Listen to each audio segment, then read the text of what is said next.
the challenge before developing countries, or I would say underdeveloped countries like ours, is to maximize the application of science and technology and promote innovation and its application for socio-economic development.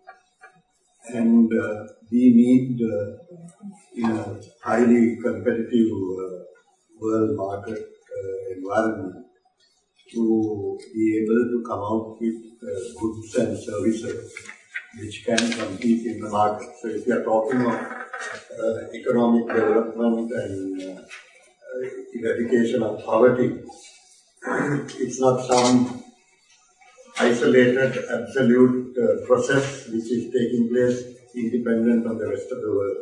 It's taking place as a part of a whole global context. From the time of the colonial era, we know that actually, take the whole process of history itself, it has been based on exploitation. The exploitation of not only natural resources, but also human resources. And we have to accept the fact, however unpleasant it may be, the fact that the world is divided on the basis of exploitation by the powers that carried out the colonial exploitation, the imperialist powers. And that process is continuing in the world today. Markets are controlled by the powerful. And therefore, when the whole neoliberal philosophy, if I can call it, was advanced, it was a continuation of that whole process of colonialism, neo-colonialism, extending into neoliberalism, where the idea was to try to maximize the exploitation of our resources in the interests of maintaining the economic domination, and together with that the political domination of the imperialist powers headed by the United States, and also the multinationals.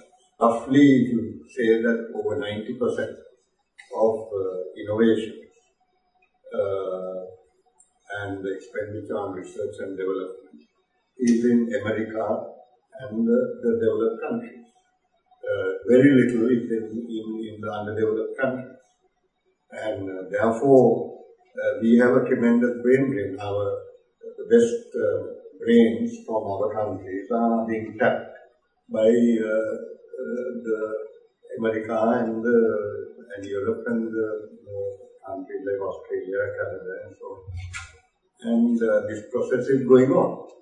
But if we are going to have economic development, we have to compete for markets with them who have all these advantages. They are continually infusing new technology into their products and services, upgrading their products and services. If you look at for instance, the government policy today is largely based on promoting micro, small and medium enterprises. This, as we all know, from the point of view of generating employment, which is the key to overcoming the problems of poverty, more than the macro enterprises, it is the micro, small and medium enterprises that provide more jobs. And they also have the advantage that the capital investment required is very much small and is something that is affordable by countries like ours. So when we discussed it in cabinet, one of the decisions taken was very clearly that micro, small and medium enterprises will be actively promoted, and the Treasury, the central bank, and each one has been gearing towards that effort. But if you look at what has happened to micro, small and medium enterprises in our country, you will see that they have been coming up right throughout to varying extents. They come up, then they find that after a time their products don't sell. Then they have to close down. And only very few of them are able to sustain and develop, and then some of them expand into macro enterprises and so on. Because of the lack of science and technology input. So we have to create our indigenous science and technology capability, which is going to be geared to meeting this need. And so we have to start with the mindset of our scientists. The mindset has been something which has been coming through from British times, where a majority of scientists and technologists are satisfied with coming out with research publications or making presentations at say peer meetings and getting acclaim there. But thereafter, what they produce gathers dust and is of no practical benefit to society. So, for example, from our ministry, I don't know here, because we mentioned about science and technology policy, I don't know whether you are aware that our ministry has come out with a science and technology policy document together with NASTEC and the National Science Foundation. And I think various people have been involved in the production of that document. And so I think many of these ideas are already available there. So the question is that we have to, and if I can add something else, now during this whole 4-5 year period, we have been changing the National Science Awards from just those which were earlier based on recognizing research merit in selecting them for awards. We have we have identified the different stages in the process of generating technology, starting from the laboratory bench, going up all the way to pilot processes, right up to the industrial level machinery and equipment.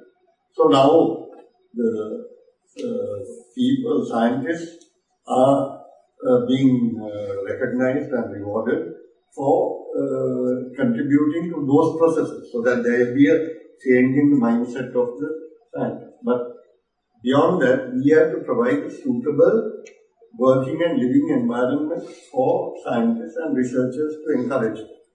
Now, one of the things which there was the Human Resources Subcommittee set up by Cabinet, and initially the Minister of Public Administration at that time, Mr. Kavidas, headed it, and I was also involved. And I have presented to that committee a scheme to encourage people to do research and development. And we have set up a 4-tiered salary structure. At that time, we arbitrarily fixed it at 60,000 minimum, going up to 240,000 in 4 slots. And depending on their research output, research and development output, which was contributing to the generation of technology, they would fit into different levels wherever they were employed. And the whole idea was to try to encourage and promote research and development.